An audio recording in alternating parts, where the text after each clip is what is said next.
Assalaamu alaikum wa rahmatullahi wa barakaatu. Kabajamtoota fi jaalatamtoota ilmaan Oromoo idil addunyaa irratti argamtu. Nageenyi kabajaa fi jaalala bakka isin jirtanitti isin haa dhaqqabu jechaa barnoonni keenya guyyaa irraa seenaa Oromooti. Waa'ee Oromooti jechuudha. Oromoon uummata akkam waan jedhuu fi seenaa balleessitootaa fi seenaa barreessitoota waliin ilaala jechuudha. Balleessitoota seenaa fi barreessitoota seenaatu jira. Aga xumuratti na faana bu'aa na hordofa. Waa hedduu irraa barattan ittiin of beektan jedhee waa yaadeef qabadhee dhufe waan ta'eef. Uummanni Oromoo akka Profeesar Hasan Makkiin jedhanitti uummata baay'ina uummataatiin sadarkaa sadaffaa irratti argamu keessaa yoo ta'u, uummata baha Afrikaa keessaa uummata Oromoo kan caalu uummata Foolaanii fi uummata Hawsaati akka Profeesar Hasan Makkiin dubbatanitti.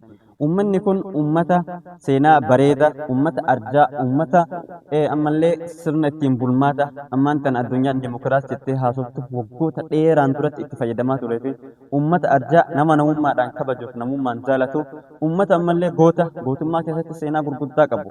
Waa'ee Oromoo dubbachuudhaaf hunduu balbala balbalatti takka takkatti osoo irraa haasanii waan sa'aatiin gahu miti.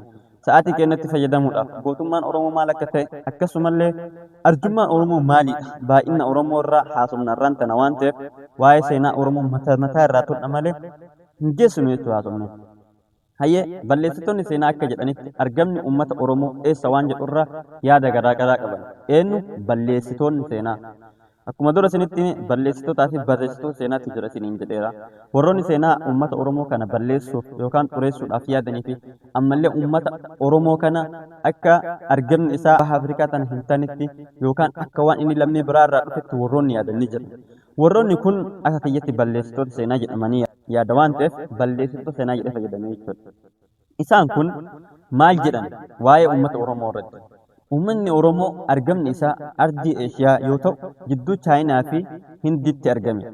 Jidduu kana keessaa ammoo ka'uudhaan galaana diimaa qaxxaamureeti gara Sumaaliyaatiin dachii Afrikaa kana seenee jedhan. Akkasuma warroonni tokko tokko akka itti haasa'anitti uummanni Oromoo kun jidduu galaana diimaatti odola takka irratti argame. Isin odolli sunillee Madagaskar jedhama. Madagaskar kanarraa ka'anii galaana kana qaxxaamuruudhaan gara ardii Itoophiyaa irraan tana nuun jennutti Abisiniyaa duritti dhufan malee uummata ka'umsi isaanii yookaan argamni isaanii dachii kana keessaa miti jedhanii yaadantu jiran jechuudha. Akka namtichi Yahudaa tokko barreessetti ammoo uummanni Oromoo uummata dachii Israa'el keessa ture yoo ta'u, dachii Israa'el keessa taa'eeti kolonii Israa'el jala ture.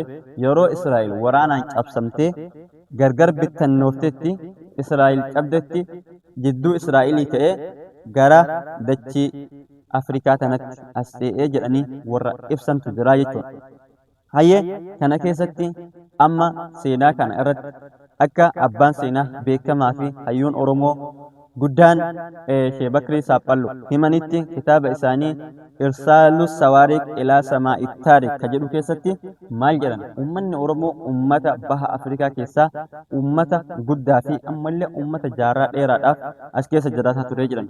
Uummata giseessan yeroo isaaniitti waggaa 7,000 oliif dachii tana irra jiraataa ture. Dhaloota Kiristoos duratti jechuudha. Waggaa 7,000 dura ol as keessa jiraataa turee fi ammallee seenaan uummanni kun uummata baha Afrikaa keessatti argame osoo hin taane dachii biraarraa dhufe jedhu olola diinaa akka ta'e lafa kaa'aniitiin jiran. Sababbiin isaallee Oromoon dachii Chaayinaa fi Hindiyaa jidduudha bahara qaxxaamuree gara dachii Afrikaa kanatti dhufe yoo jenne maaltu nu barbaachisa? Aadaan uummata Oromoo fakkaattu, uummanni bifaan Oromoo fakkaatuu fi ammallee gochoonni isaa uummata Oromoo fakkaatan dachii Hindiyaa fi dachii Chaayinaa kana jidduutti argamuu malee jedha. Yeroo kana keessatti akka qorattoonni garaagaraa himanitti namoonni bifaan Oromoo fakkaatan ta'etti akkasuma aadaa Oromoo qaban tokkollee akka dachii kana keessa hin jirre irra gahanii jiran jechuudha. Akkasuma warroonni dachee Israa'el irraa dhufte uummanni Oromoo Israa'el kolonii Israa'el jala turte waggoota saniin duratti eega Israa'el cabdee booda gara dachee Afrikaatti dhufan warri jedhanii himan ammoo warroota seenaa xuraayaa qabatanii deemanii fi ammallee seenaan isaanii fudhatama hin qabne. Sababbiin isaallee yeroo ammaatitti uummanni Oromoo bifaan fakkaatuu fi aadaa Oromoo hordoftu ammallee sabuuf safeeffannaa Oromoo beektu dachee san keessatti sila argamuu qabdu. Maaliif?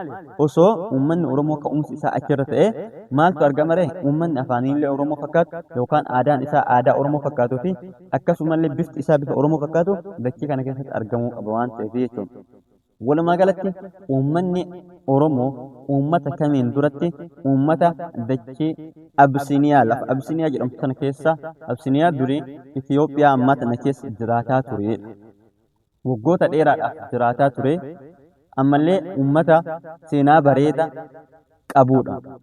Uummanni uummata Habashoota mootummoota Habashootaan duratti waggaa 4,000 ol kan isaan jiraataa turan. Akka seenaan Habashootaatitti yeroo hedduu akka isaan itti himatan uummanni Habashaa kun warroonni abboonni aangootii fi siyaasaa kun waggoota 3,000 ol Itoophiyaa yookaan ardii Afrikaa kanarra turuutu kan isaan himatan.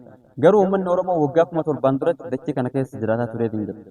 Kanaaf nuti uummanni Oromoo dachii Afrikaatiin dachii Itoophiyaa jedhamtu tana itti dhufnee osoo hin taane itti dhalannee dachii keenya jennee beekuu danda'uu qabna. Uf beekuun murteessaadha waan ta'eef.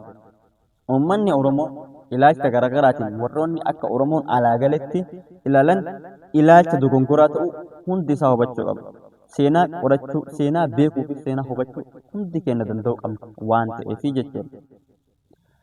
Sheek Bakriin Saaphalloo akka isaan kitaaba isaanii keessatti barreessanitti seenaalee ololaa kana karaan isaan itti ibsaniin tokkoffaa irratti namni saba Oromummaa himatu yookaan bifaan isa fakkaatuu fi akkasuma aadaa uummata keenyaa qabu achi keessatti hin argamu. Kanaaf ammoo kunis dubbii ololaa dharaati malee ragaan qabatamaa yookaan uummanni Oromoo dachee biraarraa gara dachee kanaatti dhufuu hin jiru jedhanii lafa kaa'anii jiran. Kitaaba isaanii Irsaalus Sawaarik ilaa Samaa'i Taarik jedhu keessatti akka kitaaba Profeesar Hasan Makkee Diraasatul Ifraaqiyaa jedhu keessatti barreessanitti Irsaalus Sawaarik ilaa Samaa'i Taarik jechuun misaa'ila ergu gara samii seenaatitti jechuudha.